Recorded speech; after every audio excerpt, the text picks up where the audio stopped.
আমাদের সংস্কৃতি, আমাদের সংস্কার সর্বদা থাকবে আমাদের সাথে। ভারতের মহান গ্রন্থ আর কাব্যের সম্পূর্ণ সংকলন। সাবস্ক্রাইব করুন তিলক। শঙ্কর্ষণ দ্বারা রোহিণীর গর্ভে প্রবেশ করেছে, সেই জন্যে এর এক নাম শঙ্কর্ষণও বলা হবে।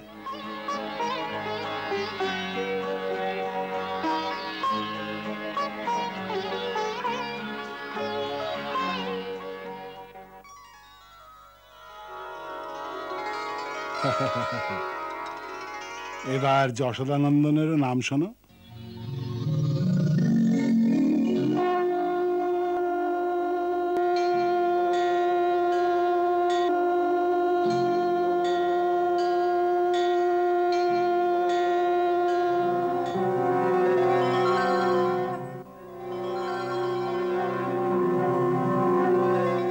হ্যাঁ, শ্রী নন্দরায়, সাক্ষাৎ রাধিকাপতি ভগবান শ্রীকৃষ্ণের ছবি দেখতে পাচ্ছি।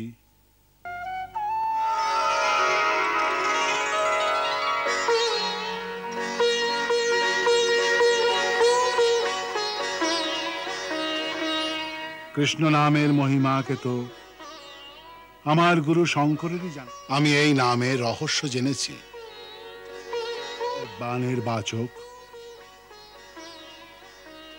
ন শব্দ মোক্ষের বাচক।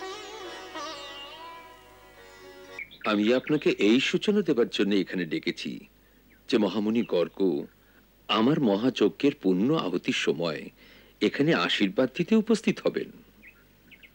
আমার ইচ্ছা এই যে ওই সময় উনি দেবী রোহিণীর পুত্রের নামকরণ সংস্কারও করেন তো উত্তম হবে। উনি যাদবটির কুলগুরু যে, সেই কারণে এই শুভ কার্য উমরি হাতে সম্পন্ন হয় তো খুব ভালো হয়। বড়ই সুন্দর যোজনা গুরুদেব। এতে এতে রোহিণী বৌঠানও খুব প্রসন্ন হবেন। আমার মনে এক আরো সংকল্প এসেছে। কি গুরুদেব?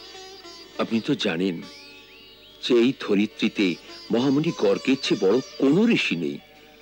উনি স্বয়ং ভগবান শঙ্করের শিষ্য, আর ব্রহ্মবেদ তাদের মধ্যে সর্বশ্রেষ্ঠ। ভূত আর ভবিষ্যতের জ্ঞান দেবার জ্যোতিষশাস্ত্রের রচনাও উনিই করেছেন। উনি আমাদের কাছেও ভগবানের মতো পূজনীয়। আমার মতে এই সংযোগের লাভ উঠিয়ে যদি আপনার বালকের নামকরণ সংস্কার এই দিব্য বিভূতির হাতে সম্পন্ন হয়ে যায় তো খুবই শুভ হয়। গুরুদেব, আমি তো আপনারই আশ্রিত। সেই জন্য যা কিছু আপনি চিন্তা করবেন তাতে আমার কল্যাণই নিহিত হবে। যদি আপনার এই আজ্ঞা হয় তো এর জন্য আমি স্বয়ং ওর কাছে প্রার্থনা করব। অবশ্যই। আমি এও জানি যে উনি স্বীকার করবেন।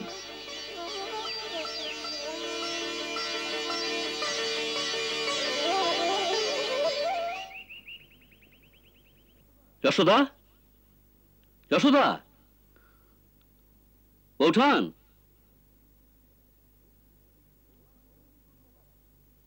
বৌঠান, বড়ই সুসংবাদ আছে।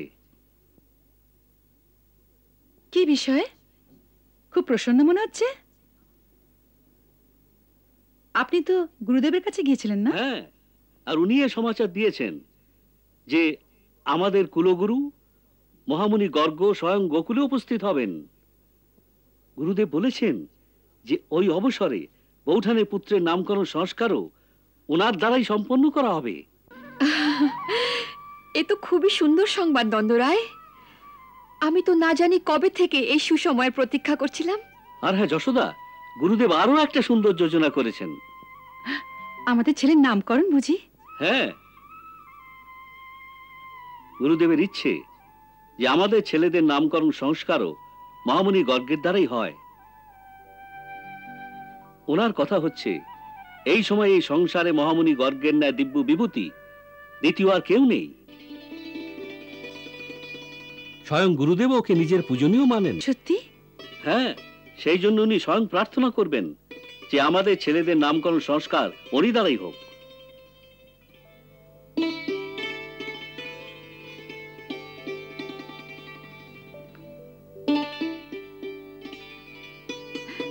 আরে সোনা, তুই কত ভাগ্যবান রে।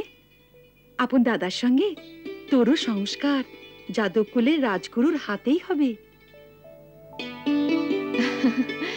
নন্দরায়, এই অবসরে উৎসব তো করতেই হবে না? না বৌঠান, উৎসবের জন্য গুরুদেব বারণ করেছেন।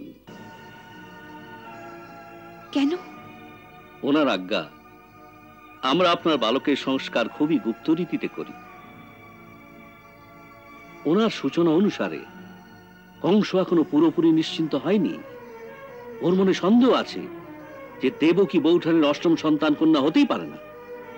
অবশ্যই শ্রী বসুদেব ছল করে ওকে অন্য কোথাও পাঠিয়ে দিয়েছেন।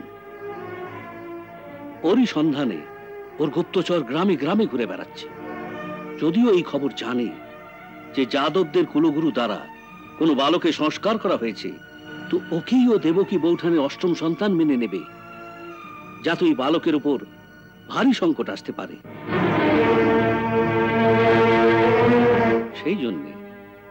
সেই জন্যে গুরুদেব এই যোজনা ভেবেছেন যে আশ্রমের গোশালায় দুই বালকের সংস্কার গুপ্ত রীতিতে যেন করা হয়।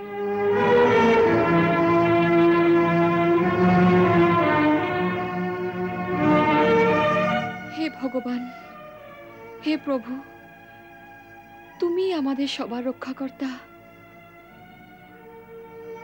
হে দেবী মাতা, তুমি আমার কোল পূর্ণ হবার আশীর্বাদ দিয়েছিলে। এবার তুমি আমাদের সবাইকে রক্ষা করো।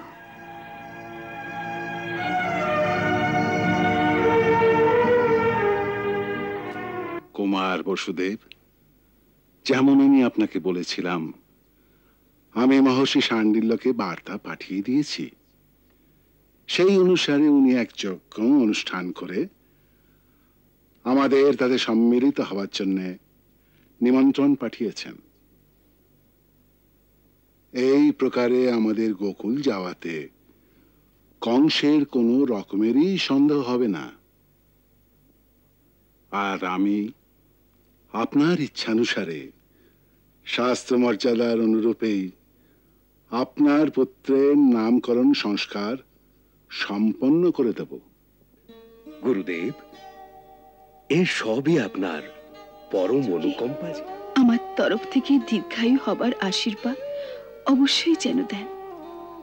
দেবী, মনুষ্যের জন্য দীর্ঘায়ু হওয়াই পর্যাপ্ত নয়, ওকে তো এমন আশীর্বাদ দাও যে ওর জন্ম যে উদ্দেশ্যে হয়েছে তাতেও সফল হোক।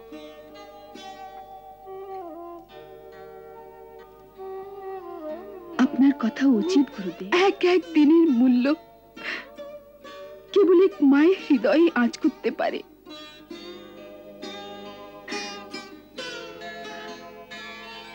আপনি একে স্ত্রী হৃদয়ের দুর্বলতা হয়তো বলেন, কিন্তু এই দুর্বলতার পশ্চাতে যে সন্তানের মোহের বিবশতা আছে, কেবল এক স্ত্রী তা জানে। পুরুষ এই ভাবনার গভীরতাকে কখনো বোঝে না। সে তো একে দুর্বলতার আখ্যা দেয়,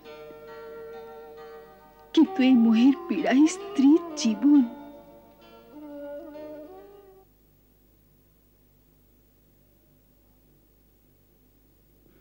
না দেবী, আমি একে স্ত্রীর দুর্বলতা বলে মনে করি না। এই যে এক মাতার হৃদয়ের প্রতিপল আপন সন্তানের জন্য মঙ্গল কামনায় উদ্বেলিত হয়, সে তো নির্মল প্রেমের এমন এক দিব্যরূপে মুহূর্ত যা পূর্ণত নিশ্চল রয়, যা স্বার্থরহিত, যা এক ঝর্ণার মতো নিরন্তর বয়ে চলেছে। সত্য প্রেমের এমন দিব্য ঝর্ণা সারা সৃষ্টিতে মায়ের হৃদয় ছাড়া আর কোথাও পাওয়া যায় না। আর সেই জন্যেই মায়ের আশীর্বাদ প্রাণীর জন্য সবচেয়ে বড় রক্ষা কবচ। মায়ের এই নির্মল প্রেমই প্রাণীর সবচেয়ে বড় শক্তি। সেই জন্যে যে অভাগা নিজের মায়ের মনে ব্যথা দেয়, সেই সংসারে কখনো বিজয়ী হতে পারে না। তাই হে দেবী, আমার কথার অন্যথা করো না কো। আমি তোমার এই আশীর্বাদ তোমার সন্তানের কাছে অবশ্যই পৌঁছে দেব। মাতার আর কি আদেশ আছে?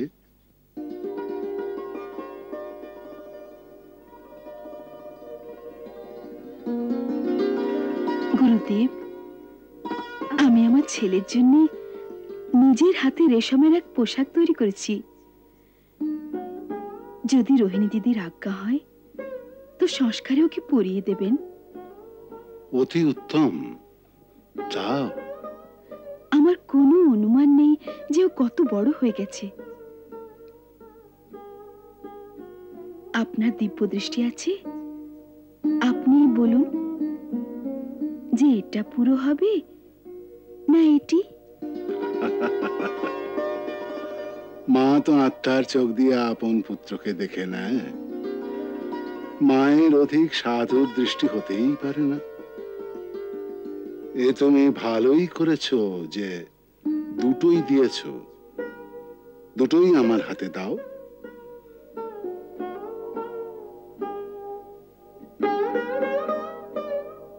আমি পরিয়ে দেব।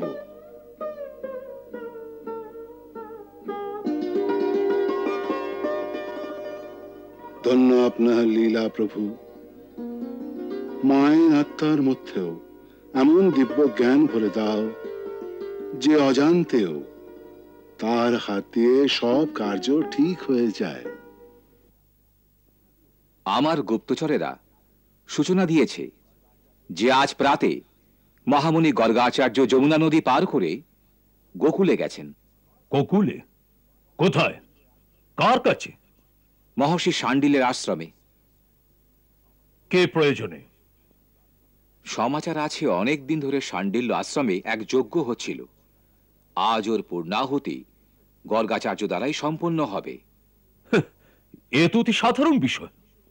মহারাজ, এমনিতে তো এই আশ্রমে এই প্রকার যজ্ঞ হওয়া সাধারণ ব্যাপার, কিন্তু কিন্তু কি?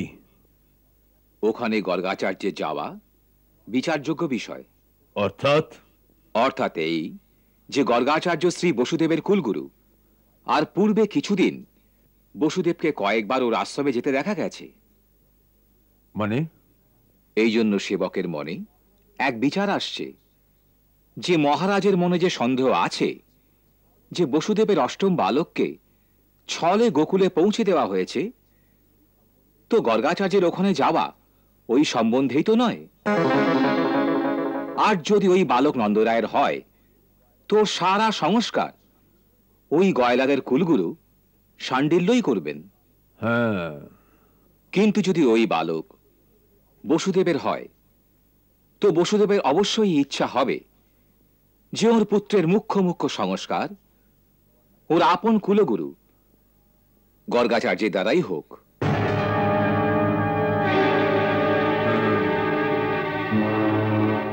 বিশ্বাসের সাথে তো বলা যায় না যে সেই বালক।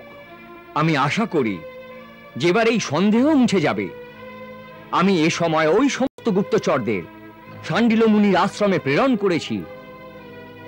ওরা সাধু বেশ ধারণ করে ওখানে সবার মাঝে এমন ভাবে ঘুরবে যে কেউ জানতেও পারবে না। উত্তম, অতি উত্তম।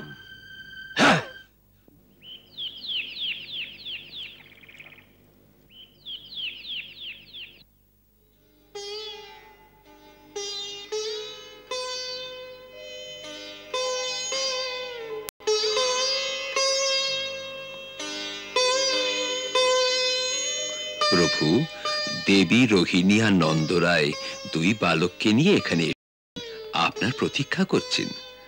চলুন প্রভু।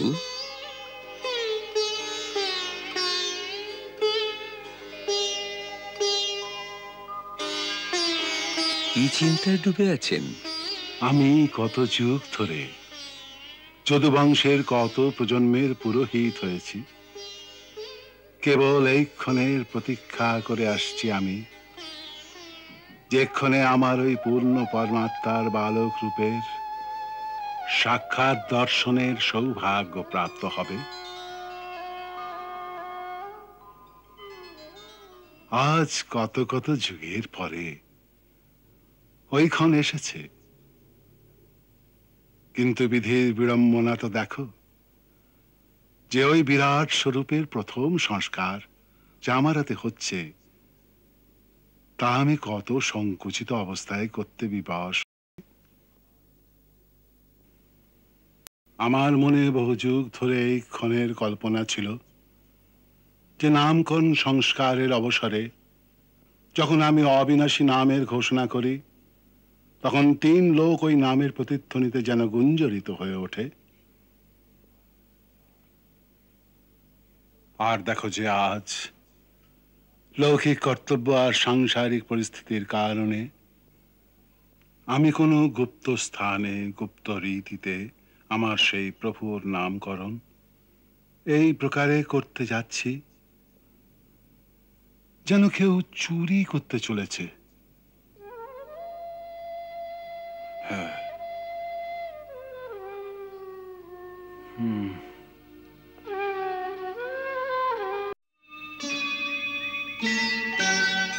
আসুন এইদিকে।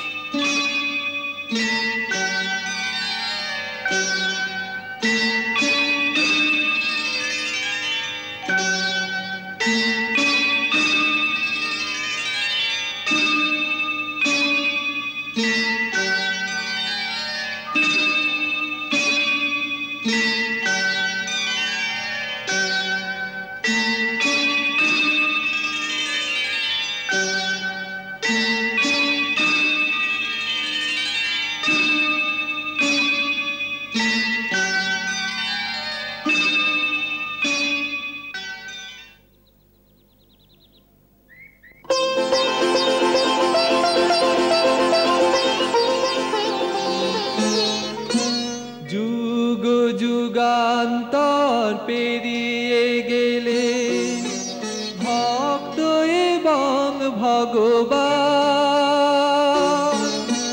ভক্তের অধীরাকুলতায় হাসিলে নারায়ণ।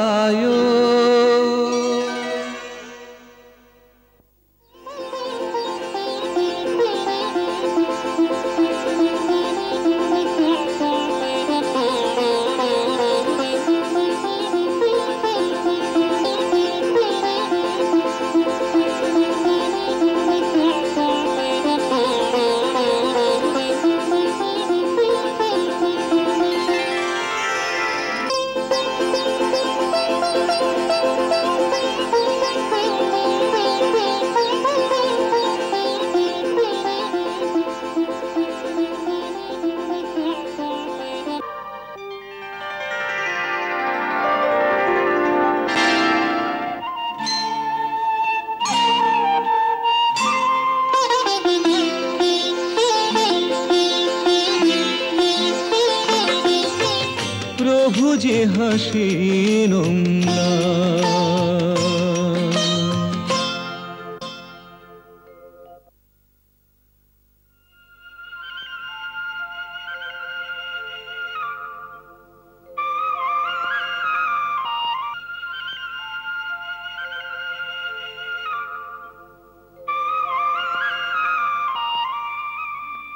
মুনিবর,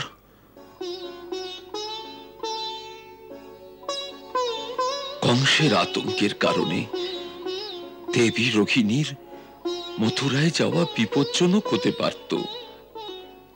সেই জন্য উনি এতদিন ধরে আপন পুত্রকে নিয়ে আপনার সেবায় পৌঁছতে পারেনি। এবার আপনার শ্রীচরণ গোকুল স্পর্শ করেছে, তাই ও অপেক্ষায় আছে যে আপনি ওর বালকের নামকরণ সংস্কার করে দেন। অবশ্যই। যদুবংশের কুলগুরু হওয়ার দরুন এ আমার কর্তব্য আর অধিকার। আসার সময় শ্রী বসুদেব এই ইচ্ছা প্রকাশ করেছেন যে আমরা আমাদের কর্তব্য অবশ্য পালন করব। কুমার বসুদেবের এই চিন্তা ছিল কংস যেন জানতে না পারে যে ওর এক সন্তান গোকুলে পালিত হচ্ছে। সেই জন্য মহর্ষি শাণ্ডিল্য গোপনীয় রীতিতে এই গুপ্ত স্থানে এই আয়োজন করেছেন। মহামুনি, আমারও এক প্রার্থনা আছে। কি কথা? আপনার ন্যায় দিব্য বিভূতির গোকুলে পদার্পণ করা আমাদের সমস্ত গোকুলবাসীদের জন্য এক আশীর্বাদ। তাই এই আশীর্বাদের ফল আমাদের পেতেই হবে। প্রভু, যদি আপনার হাতে আমাদের ছেলেদের নামকরণ হয়ে যায় তো আমরা কৃতার্থ হয়ে যাই। কিন্তু শ্রী নন্দ রায়, এই অধিকার তো আপনার কুলগুরু মহর্ষি শাণ্ডিল্যের আছে। তাই মুনিবর, শ্রী নন্দরায়ের প্রার্থনাতে আমার ইচ্ছাও সম্মিলিত আছে। আমি গোকুলপতিকে এই পরামর্শ দিয়েছিলাম যে যদি শুভ কার্য আপনার করকমলে সুসম্পন্ন হয়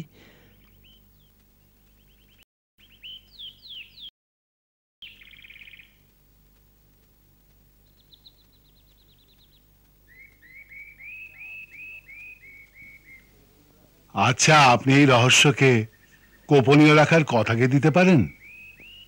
অবশ্যই। বেশ ভালো কথা।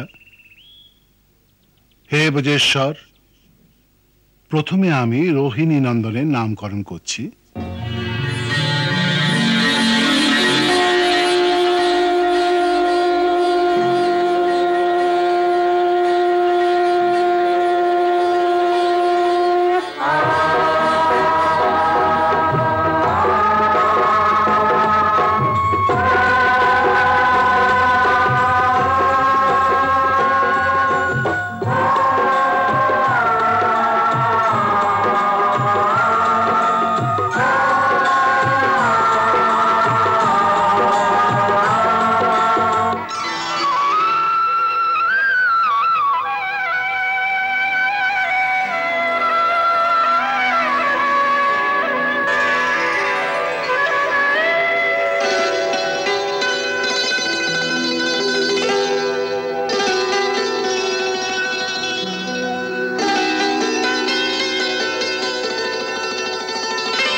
তুলা লগ্ন আর স্বাতি নক্ষত্রের দ্বিতীয় চরণে জন্মগ্রহণ করেছে এই দিব্য বালক।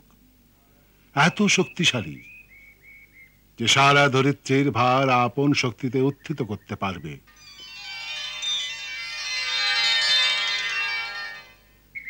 এর তো অনন্ত গুণ, যার দ্বারা সব মিত্র আত্মীয় পরিজনদের নিত্য আনন্দিত করবে। তাই এর নাম হবে রাম।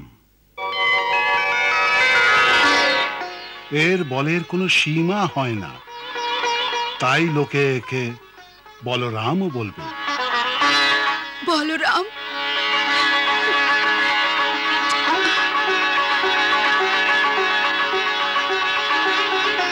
শঙ্কর্ষণ দ্বারা রোহিণীর গর্ভে প্রবেশ করেছে, সেই জন্যে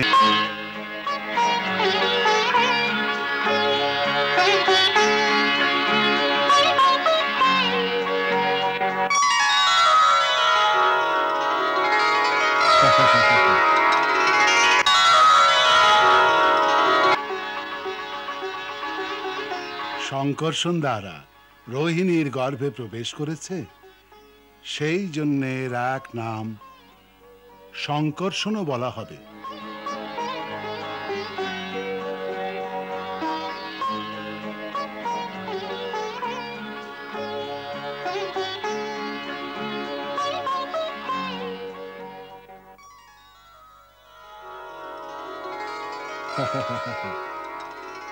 এবার যশোদানন্দনেরও নাম শোনো।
শ্রী নন্দরায়, আমি তোমার শিশুর রূপের মধ্যে গোলকে অবস্থিত সাক্ষাৎ রাধিকাপতি ভগবান শ্রীকৃষ্ণের ছবি দেখতে পাচ্ছি।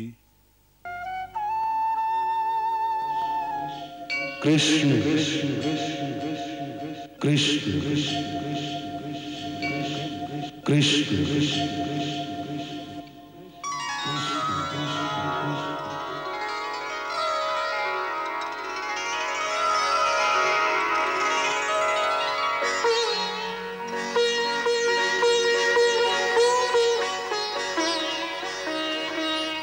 কৃষ্ণ নামের মহিমাকে তো আমার গুরু শঙ্করেরই জানা আছে।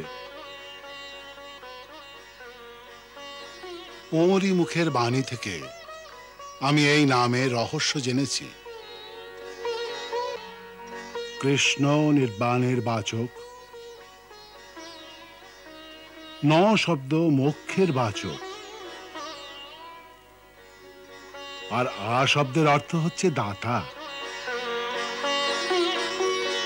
তো কৃষ্ণ সে যে নির্বাণ আর মোক্ষের দাতা।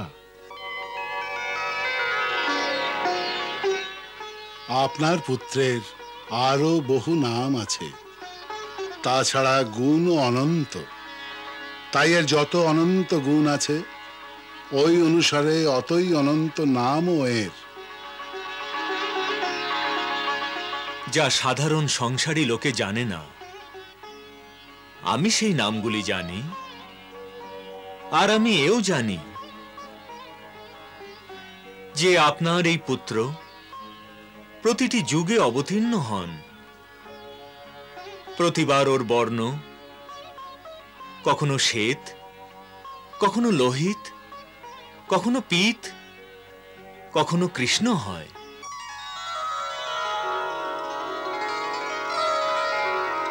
আমি আরেকটি রহস্যের কথা আপনাদের বলছি। আপনার এই পুত্র আপনাদের গৃহে আসার পূর্বে কখনো বসুদেবের গৃহে ভূমিষ্ঠ হয়েছিল। তাই এই রহস্যের কথা যারা জানেন, তারা একে ভগবান বাসুদেবও বলবেন। সোনার জন্মকুণ্ডলীর বিষয় তো জেনে নিন।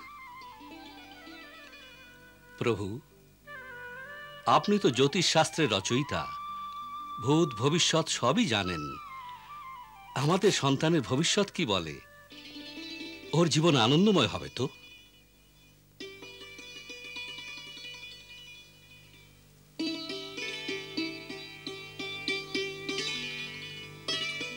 হে গোকুলপতি, আপনি বড় সুন্দর প্রশ্ন করেছেন। এই আনন্দ ঘনের নিকটে এত আনন্দ আছে, এত আনন্দ আছে যে ইনি বিতরণ করে করে ক্লান্ত হয়ে যাবেন, তবুও লেশমাত্র কম হবে না।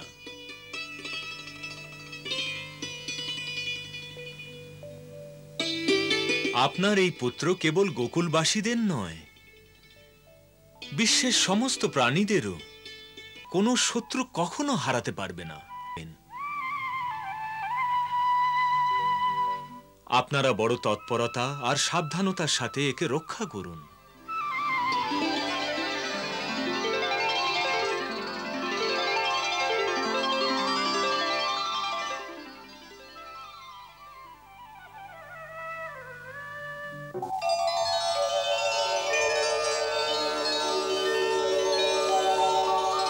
আমি দেখছি যে এ সময় স্বর্গবাসী সকল দেবতাগণ আপনার ভাগ্যের জয়গান করছেন, এবং আমার ভাগ্যেরও। কারণ এমন ঐতিহাসিক ক্ষণ সংসারে বারংবার আসে না।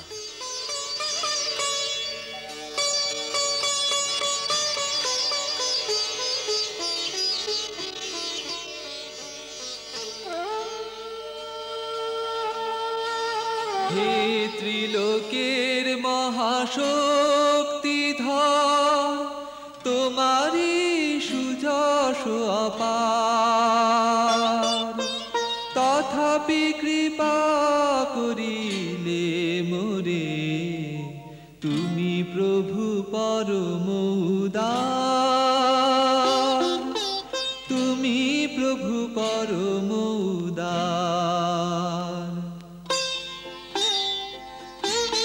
অনাদি অনন্ত হে সুর নর গান করে জয় গান, ত্রিলোক প্রদক্ষিণ করে।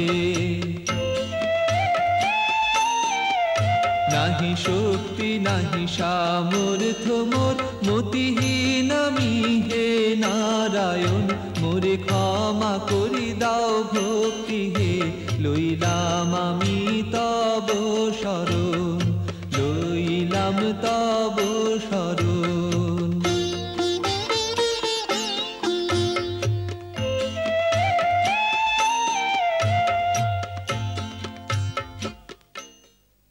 থাকলে তুমি বৈকুণ্ঠে যে মঙ্গলময় ও না,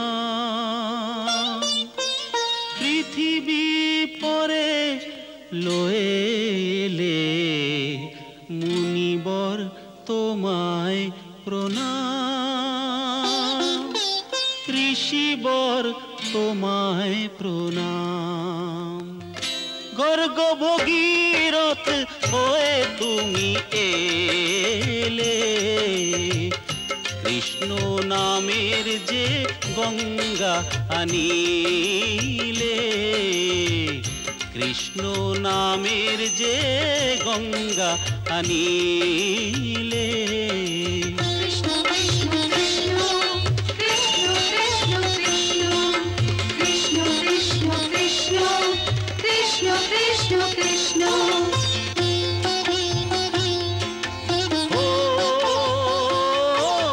ভূমি আর গগন পরে বিশ্বে যে নিরন্তর গুঞ্জরিত হয় কৃষ্ণ নাম। কৃষ্ণ কৃষ্ণ কৃষ্ণ কৃষ্ণ কৃষ্ণ কৃষ্ণ কৃষ্ণ কৃষ্ণ কৃষ্ণ কৃষ্ণ কৃষ্ণ কৃষ্ণ। আসে প্রলয় যদি আর শুকায় পৃথ্বী নদী, মিটবে না যেন কৃষ্ণ নাম। কৃষ্ণ কৃষ্ণ কৃষ্ণ কৃষ্ণ কৃষ্ণ কৃষ্ণ কৃষ্ণ।